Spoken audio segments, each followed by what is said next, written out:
Natulala na lang itong si RJ na pa-flex naman ang Barangay Ginebra fan na to matapos ang posterized dunk ni Justin Brownlee. Bakbakang Barangay Ginebra kontra Meralco Bolts. Importanteng laro para makakuha ng momentum ngayong PBA Playoffs. So, first quarter nga mga chong. Unang nakapuntos ang Ginebra sa pangunguna nitong si Troy Rosario. Ganda ng hanap sa kanya ni Justin Brownlee. Pero 7-2 run ng sagot dyan ng Meralco sa pangunguna ni Cliff Hodge at Chris Newsome. No import, no problem as of now sa Meralco dahil sa dalawang yan. Samantala, tahimik naman si Justin Brownlee para sa Ginebra. Pero nandyan naman sila Stephen Hook na nakikipagsabayan sa Meralco. Kasama niya rin dyan si Japet Aguilar. Unti-unti nang sumusubok ang Meralco sa ilalim, libre si Brandon Bates. Tila nasaktan naman si Troy matapos ang kanyang tip-in shot. 4-minute mark nang naipasok na ni Brownlee ang kanyang first 2 points. Galing sa free throw area, agad niya ngayang nasundan matapos ang kanyang post-up move. Nandun na rin yung kanyang depensa, steal sabay Pinoy step sa kabilang dulo. Pero nakita nga ng Meralco yung butas ng Ginebra sa ilalim, kaya natapos ang first quarter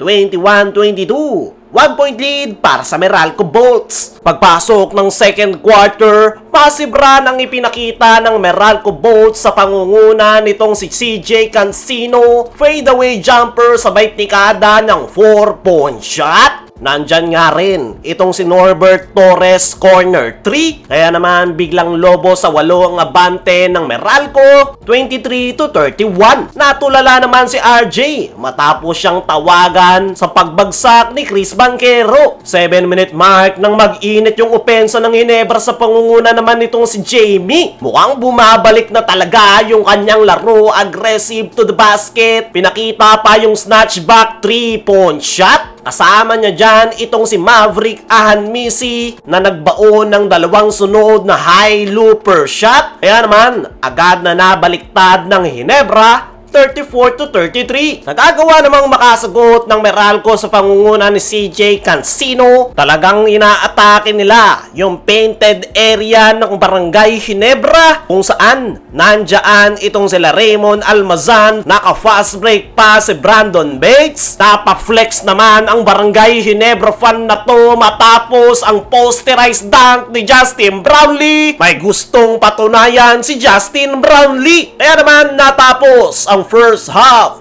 44-42.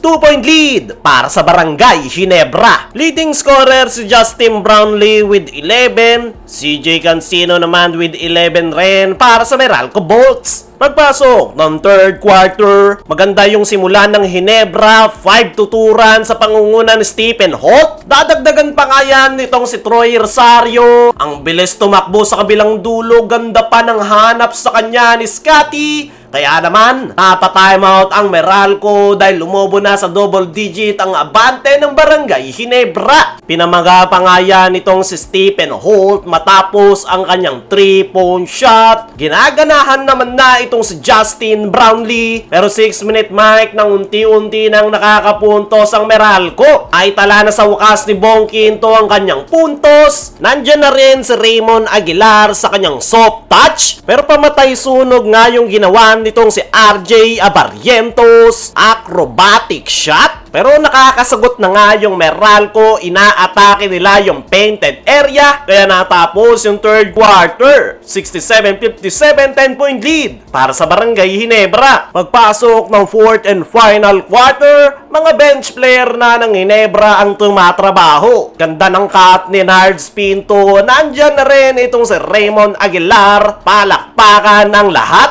RJ Abarrientos naman na nanatiling mainit, nagbaon pa ng long 3-point shot. Binalik pa ni Coach Team si Jamie Malonzo para kumuha ng rhythm step back jumper. Pero unti-unti na ngang natatapyasan ng Meralco yung malaking kalamangan ng Barangay Ginebra. Pero hindi nga nagpapanik itong si Coach Team. Hindi pa rin tumatawag ng timeout. Naibaba pa ng Meralco sa 4 yung abante ng Ginebra. Pero pamatay sunog nga itong si Von Pesomal. Barangay Ginebra pa rin ang kukuha ng panalo.